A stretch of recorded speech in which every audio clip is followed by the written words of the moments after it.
Face à l'ampleur de l'agression du Rwanda contre la RDC, la société civile congolaise s'organise en comité de crise sur la paix et la sécurité. Comment ces comités va-t-il influencer la situation sur les terrains? C'est la République qui est aujourd'hui menacée, agressée. Et donc, tout Congolais a le droit de défendre la patrie pendant ces temps. Et c'est ce que nous essayons de faire pour coordonner toutes ces dynamiques aujourd'hui. Et c'est la raison pour laquelle nous avons mis en place ces comités de crise pour la paix et la sécurité en République démocratique du Congo. Quels résultats concrets attendre de la diplomatie citoyenne? Nous voulons que la voix des citoyens africains, des citoyens congolais, des citoyens d'autres pays avec qui nous sommes en contact, nous voulons que cette voix puisse s'élever maintenant pour dire trop c'est trop. Patient Bachombe, invité des ITW.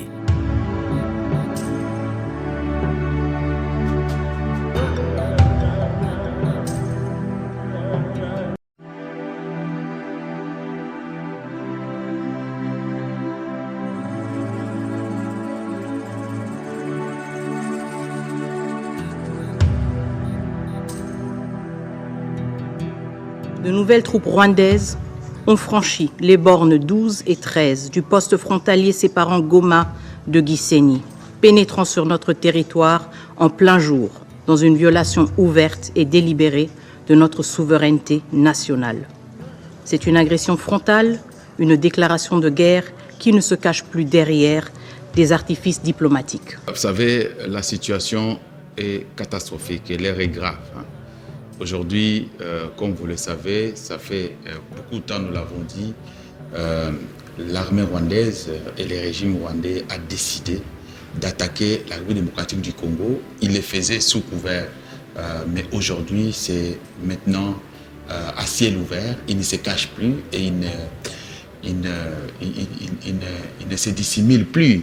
Voyez-vous, ils portent leur tenue et ils entrent. Il se méfie des rapports des Nations Unies, il se méfie de tout ce qui a été dit par la communauté internationale. Et aujourd'hui, vous l'avez suivi, que ce soit à Goma, dans le Nord Kivu, à Minova au Sud Kivu. Donc la situation est grave, la situation est catastrophique et nos compatriotes aujourd'hui sont comme sous l'esclavage du Rwanda. D'abord, vous savez, à Goma, il y avait déjà près de 1 million de réfugiés ou de déplacés internes et sur une population en moyenne aux environs de 2 millions, donc plus de 3 millions qui étaient coupés à l'eau, à l'électricité. C'est maintenant qu'ils ont accédé un peu à l'électricité, mais ils ont passé beaucoup de temps sans boire, sans se laver. Et il y a des gens qui mouraient même de faim dans des maisons. Il y a eu beaucoup de gens qui sont morts, beaucoup. Il y a eu beaucoup de gens qui sont morts, qui ont été tués. Il y a eu beaucoup de ciblage à Goma. Il y a eu, au-delà des militaires, je parle des civils qui ont été ciblés. Et nous avons essayé d'entrer en contact avec de médecins. Ils nous ont dit que leurs hôpitaux, leurs formations médicales sont au comble, sont débordés. Les derniers rapports que nous avons eus, c'est plus de 2800 personnes qui ont été sérieusement blessées, des civils. Et donc, la situation humanitaire est catastrophique et nous croyons que la demande que nous avons faite à la communauté internationale pour pouvoir établir un pont aérien, une urgence humanitaire afin de venir n'est-ce pas, en aide à toutes ces populations. Ils ne peuvent pas aller au travail. Imaginez 3 millions de personnes. Comment ils vont manger? Comment ils vont acheter? Avec quoi? Parce que c'est petit à petit, c'est vraiment de manière timide que certaines entreprises ont ouvert. Il y a eu des pillages inimaginables, des pillages systématiques. Et donc, la population ne sait pas à quel sens se vouer aujourd'hui. nous, en tant que société civile, face à cette agression, face à la situation dramatique au pays, nous avons décidé d'agir. Nous avons dit, pendant ces temps, certes, on a vu beaucoup de gens qui restent silencieux, qui ont décidé de garder silence. Beaucoup plus sont des politiques. On ne sait pas qu'est-ce qui est derrière leur tête, parce qu'il y en a qui font des calculs, peut-être ils ne savent pas où est-ce qu'ils vont aller demain. Mais nous sommes le peuple. Nous sommes la population organisée et nous nous sommes dit nous devons nous battre. Le gouvernement nous a appelé à la résilience et à la résistance et c'est ce que nous essayons de faire. Alors la première chose à faire, c'est de nous organiser pour assurer un monitoring de tout ce qui s'est fait au pays. Il faut aussi effectivement arriver à faire un plaidoyer et une diplomatie au niveau international, une diplomatie citoyenne pour que la voix de la population puisse s'élever. Certes, pendant ces temps, ce sont des politiques, que ce soit rwandaises ou congolaises ou autres au niveau africain qui s'élèvent. Mais nous voulons que la voix des citoyens africains, des citoyens congolais, des citoyens d'autres pays avec qui nous sommes en contact, nous voulons que cette voix puisse s'élever maintenant pour dire trop c'est trop. Et nous voulons qu'ils prennent pas seulement des condamnations, mais des sanctions ciblées contre le Rwanda. Aujourd'hui, il ne faut plus parler des groupes présentés par le Rwanda. Aujourd'hui, c'est le Rwanda. C'est clair. Donc, nous sommes agressés et c'est une agression. Et tous les États ont reconnu cela au sein du Conseil de sécurité et même à la SADC et dans toutes les régions du monde. Mais maintenant, pourquoi les gens s'attardent, n'est-ce pas, à pouvoir donner des sanctions, infliger des sanctions contre le Rwanda? Ce n'est pas normal. Nous sommes une nation, nous faisons partie aussi de la communauté internationale. Et on ne doit pas traiter les Congolais comme ça. On ne doit pas oublier ce peuple. Vous savez, aujourd'hui, le risque est grand. Attaquer la République démocratique du Congo, c'est créer une crise au niveau régional et cette crise peut avoir des répercussions fâcheuses au niveau de toute la sous-région. Et je peux vous assurer que ce soit la CPGL, que ce soit la SADC, que ce soit la CIRGL, que ce soit l'East African Community, que ce soit l'Union africaine, que ce soit la CAC, cette crise touche toutes ces communautés d'une manière ou d'une autre. Alors, si le monde veut la paix, c'est maintenant qu'il faut agir. Et si vous ne voulez pas que cette région puisse encore sombrer dans comment je vais dire, la violence accrue, c'est maintenant qu'il faut agir. Et c'est ça le message que nous voulons donner au travers ce comité que nous avons mis en place en tant que société civile, parce que là, nous travaillons avec toutes les structures de la société civile, les plateformes, les dynamiques des femmes, les dynamiques des jeunes, les dynamiques des syndicats, les corporations, les mouvements citoyens et d'autres acteurs indépendants ou personnalités indépendantes. Nous essayons de mettre en place un agenda qui appuie, n'est-ce pas, le gouvernement. En fait, la réalité, ce n'est pas appuyer le gouvernement. La réalité, ce n'est pas appuyer les chefs de l'État. C'est appuyer la République. Parce que c'est la République qui est menacée. C'est la République qui est aujourd'hui menacée, agressée. Et donc, tout Congolais a le droit de défendre la patrie pendant ces temps. Et c'est ce que nous essayons de faire pour coordonner toutes ces dynamiques aujourd'hui. Et c'est la raison pour laquelle nous avons mis en place ces comités de crise pour la paix et la sécurité en République démocratique du Congo. Sur le plan économique, vous savez d'abord que la guerre qu'on nous impose et l'agression a une visée économique pour piller les richesses de notre pays, mais aussi c'est de mettre à sac toute l'infrastructure. Parce que le régime de Kigali n'a jamais vu de bon œil que l'aéroport de Goma soit un aéroport international qui accueille des grands Antonov et qui organise, n'est-ce pas, de trafic au niveau international. Donc il faut mettre à ça, et c'est pourquoi on a bombardé presque une grande partie de l'aéroport, voyez-vous. Et même au niveau du Sud Kivu, l'aéroport de Kavumu, on a voulu On ne veut même pas que cet aéroport soit construit parce que à côté, ils ont construit aussi un autre aéroport au niveau de Ruzizi, au niveau de Kamembe là-bas. Que ce soit sur le passage vers Uvira, Bukavu, ils veulent que les gens continuent à passer par le Rwanda sans construire la route Bukavu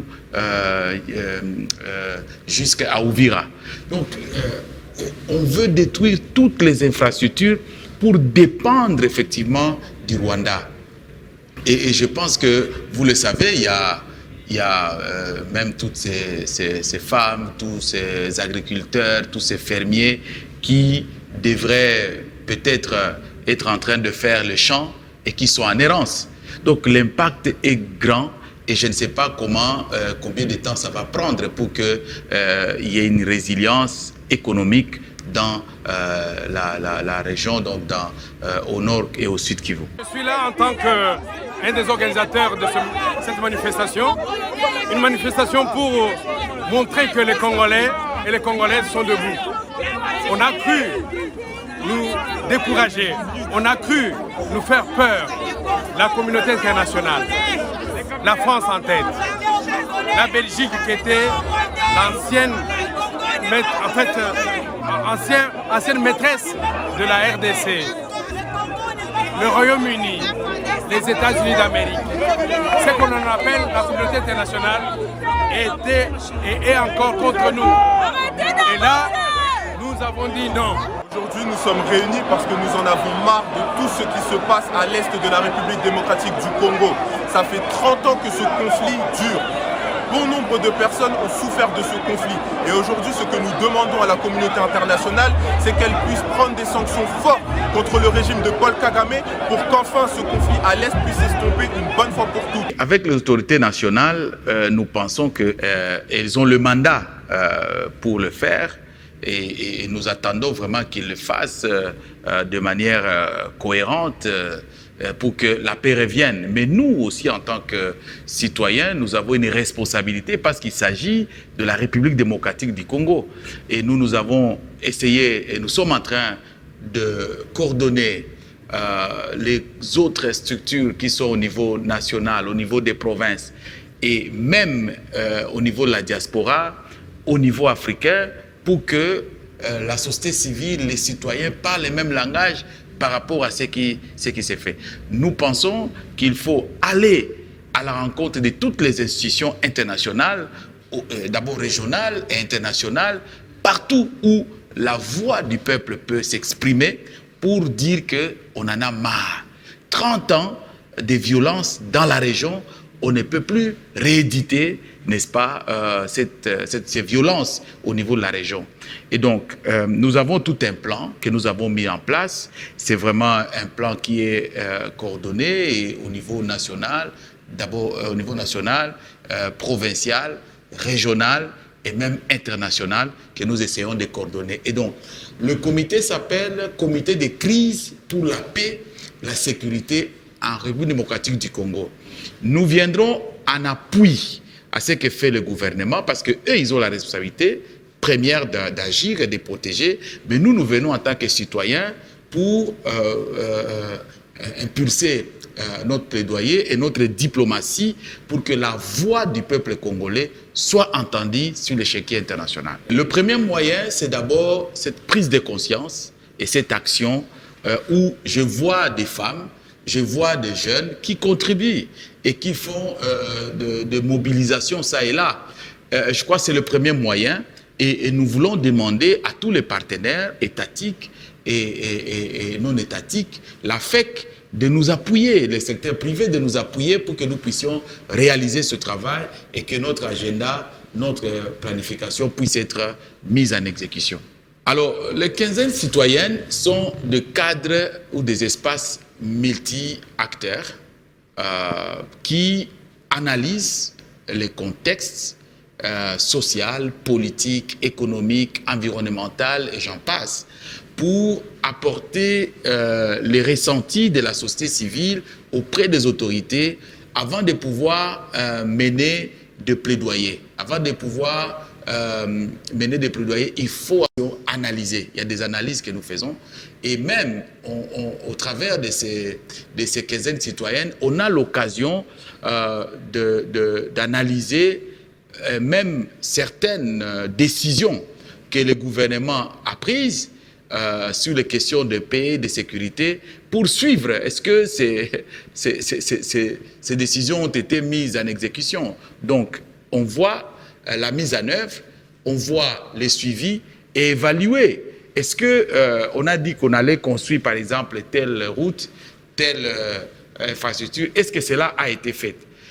Donc ça, c'est au niveau interne et nous pensons que ces quinzaines citoyennes, nous avons l'occasion de discuter avec les autorités pour dire, voilà, telle chose aurait dû être faite, n'a pas été fait. Pourquoi ça n'a pas été fait?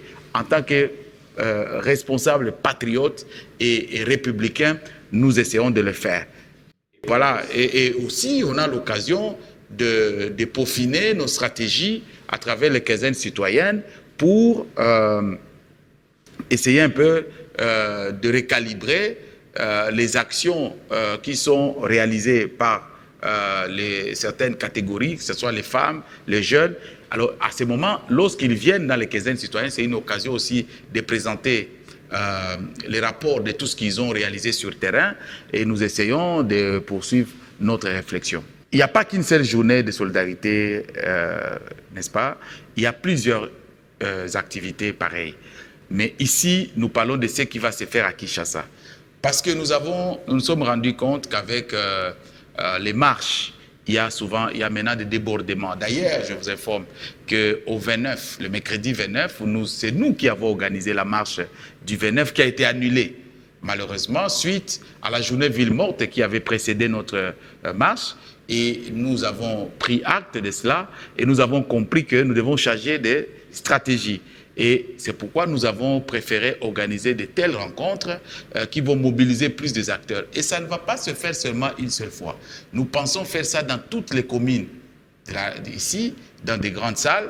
Nous voulons en faire dans toutes les provinces, voyez-vous, pour mobiliser la population et garder la population dans une veille, n'est-ce pas, pour que la population continue à solidariser avec nos compatriotes qui sont sous l'emprise du régime du Rwanda au nord Kivu et une partie du sud Kivu. Nous sommes terrifiés en voyant le nombre croissant de morts et de blessés parmi nos militaires et les Wazalendo. Nous appelons le gouvernement à mobiliser toutes les ressources nécessaires afin de rétablir la paix. Un véhicule blindé des forces de maintien de la paix de l'ONU a été endommagé par les tirs rebelles. Nous croyons qu'à travers la diplomatie que nous allons faire, parce que nous allons donner même des ultimatums, à partir de la diplomatie citoyenne de la société civile que nous allons mener, nous croyons qu'il y aura des prises de position par des grandes puissances ciblées pour qu'elles puissent sanctionner le régime du Rwanda. Et c'est ça que nous voulons. Nous voulons aussi qu'il y ait une prise de conscience au niveau national et au niveau régional sur la vraie situation qui est en train de se passer sur le terrain. Sur la question humanitaire, nous voulons qu'il y ait des actions urgentes humanitaires pour venir au secours de tous nos compatriotes qui ne savent plus à quel sens se vouer. Nous pensons qu'au niveau interne, il y aura aussi des recalibrages à faire au niveau interne pour éviter des erreurs passées qui ont fait à ce qu'on puisse en arriver là. Et nous sommes prêts à contribuer pour que nous puissions construire notre pays, pour que nous puissions imposer la paix dans notre pays. Et cela demande la contribution de chacun. Nous, en tant que société civile, le pays nous appartient parce que nous sommes le peuple. Le pouvoir même actuel finira par partir. Les autres viendront, vont partir. Mais le pays, yango tozoloba oeza likambo mabele, c'est notre terre. C'est la terre de nos ancêtres. Nous voulons nous battre pour notre terre. Et ce qui veut nous ravir notre terre, parce que derrière ça, il y a aussi ce fameux plan de balkaniser notre pays pour pouvoir arracher une grande partie de l'Est, pouvoir le découper de l'Ouest. Nous disons que ce plan ne réussira jamais tant que le Congolais prendra conscience, tant que le Congolais aimera son pays. nous devons aimer notre pays et défendre notre pays. Et ici, l'occasion de dire que la population congolaise doit comprendre que cette guerre, ça ne vise pas le président de la République. Cette guerre, ça ne vise pas le gouvernement. Cette guerre, ça ne vise pas une personnalité quelconque, non. Cette guerre vise à nous arracher de nos terres riches, de nos terres minières riches. Ici, l'occasion de nous lever, chacun à ce qui le concerne, pour défendre nos terres. Nous avons d'autres collègues dans d'autres pays, des pays voisins, donc des collègues de la société civile, des pays voisins, des pays africains et même au niveau international, donc dans des pays européens, même américains. Nous pensons solidariser avec eux, donc nous pensons coaliser avec eux pour faire entendre notre voix. Et c'est un travail qui est en train d'être fait et je crois que d'ici là, vous entendrez de déclarations conjointes que nous serons en train de mener avec les autres collègues. Pour l'instant, nous commençons d'abord par agir. Vous voyez, les autres qui nous ont agressés, ils ont le temps de réfléchir, de penser leur plan et de le mettre en exécution. Et aujourd'hui, ils sont en accélération de leur plan. Donc nous, ce n'est plus le temps de... Non, nous devons agir. Et c'est là où nous sommes aujourd'hui. Nous devons vraiment, véritablement agir. Et commencer par la question des communications, sur le plan communication, pour attirer l'attention de la population, pour sensibiliser la population, pour sensibiliser également et faire pression à la communauté internationale. Peut-être quand on parle de la communauté internationale, c'est vague. Pour faire pression aux grandes puissances internationales et aux grandes structures ou organisations internationales pour qu'elles puissent porter la cause de la République démocratique du Congo. Et parce que j'ai oublié aussi des humanitaires, donc des humanistes, voilà ce que je voulais dire, des humanistes, pour qu'elles comprennent que les Congolais ont les mêmes droits que d'autres nations qui ont subi la même agression comme nous, comme en Ukraine, comme en Palestine, un peu partout à travers le monde. La résurgence des attaques des M23 et son occupation illégale récente de Saké et Minova, ces actions que nous condamnons avec force et que nous rejetons sont une violation flagrante et inacceptable du cessez-le-feu en vigueur depuis août 2024.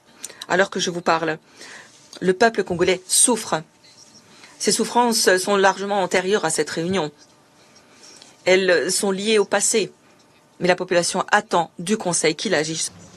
La République démocratique du Congo attend légitimement de ce Conseil qu'il agisse avec fermeté et diligence pour protéger la paix et la sécurité internationale et imposer le droit international, un pouvoir qui lui est exclusivement conféré par la Charte des Nations Unies. Il faut que immédiatement le Rwanda retire ses troupes de la République démocratique du Congo et ses supplétifs. Absolument. Et c'est ça que nous demandons à la communauté dite internationale. Et si nous avons ça, nous pouvons parler et nous pouvons revenir maintenant au niveau interne pour parler, pour échanger entre Congolais. C'est-à-dire, nous pouvons parler, que ce soit sur la question de la cohésion sociale ou cohésion nationale. Nous pouvons maintenant revoir des grandes décisions internes. Nous pouvons mettre en exergue la question des réformes au niveau interne. Et puis, par la suite, nous pouvons nous aligner sur la voie du développement de notre pays. Mais ce qui est important, c'est la prise de conscience.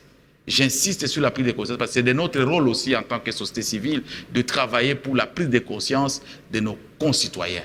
Et si les Congolais comprennent, et si l'élite aussi politique, parce que nous en tant que société civile, à un moment donné, nous disons, mais est-ce que les politiciens, que ce soit de l'opposition, de la majorité, est-ce qu'ils comprennent là où nous sommes en train de passer aujourd'hui, la situation actuelle, que ce soit l'opposition ou la majorité? Je pense qu'aujourd'hui, il est temps que nous puissions d'abord défendre notre nation et par la suite la remettre sur la piste du développement. Et je crois que le Congo prendra de l'envol. Nous avons des messages.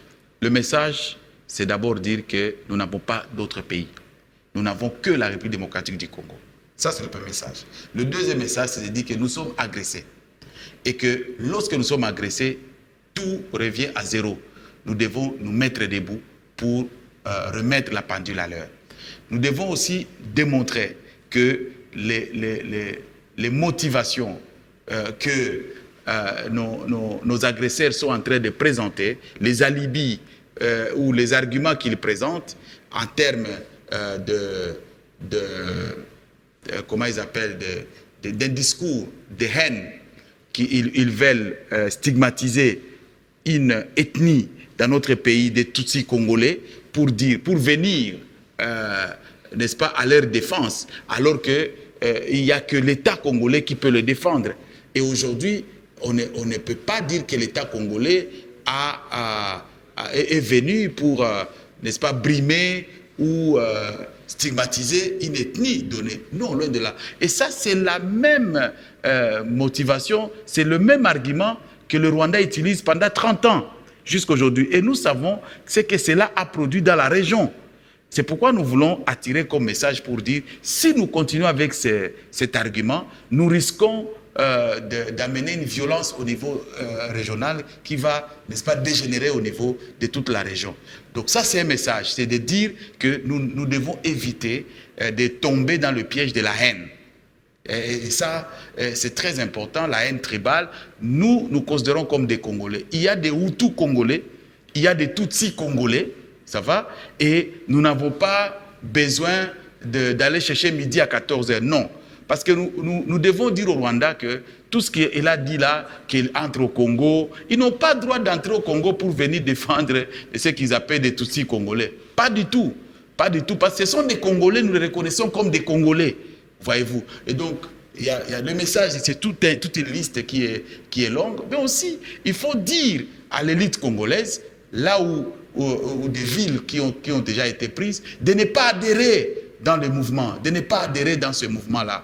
Non, parce qu'ils viennent pour d'autres visées. Et c'est une visée expansionniste du pouvoir, n'est-ce pas, du régime du Rwanda. Et ils veulent prendre nos terres, ils veulent diviser le pays, ils veulent balkaniser le pays et ils veulent établir à la tête du Congo quelqu'un qui leur sera favorable pour qu'ils continuent à piller les richesses de notre pays.